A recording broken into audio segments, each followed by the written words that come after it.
Zbadal som, ako po ceste beha kačička s malým. Zastal som a v kanáli som videl, že sa pohybujú ďalšie malé. 6 mláďat spadlo do hlbokého kanála krytého mrežou, ich mama sa k ním nevedela dostať a pobehovala po rušnej ceste. Všimol si ju okolo idúci vodič, ktorý neváhal zavolať hasičov.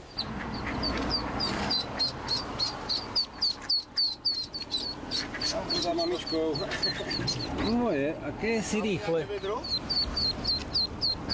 Zlaté to je.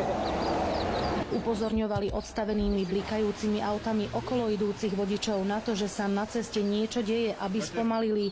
Ďalšie mláďa uviazlo na druhej strane cesty. Hasiči liezli do kanála popri autách, ktoré cestou prechádzali. V premávke si tak museli dávať pozor aj sami na seba.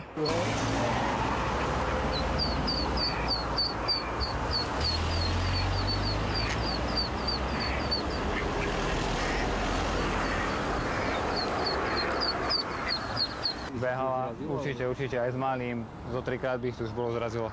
Kačacia rodina prešla z Hrona cez 2 dvojprúdovky plné aut. Hasiči ich naložili do vaku a odviezli späť k vode. Všetky sa bezpečne vrátili tam, odkiaľ sa vybrali na výlet. Oni pôjdu za ňou.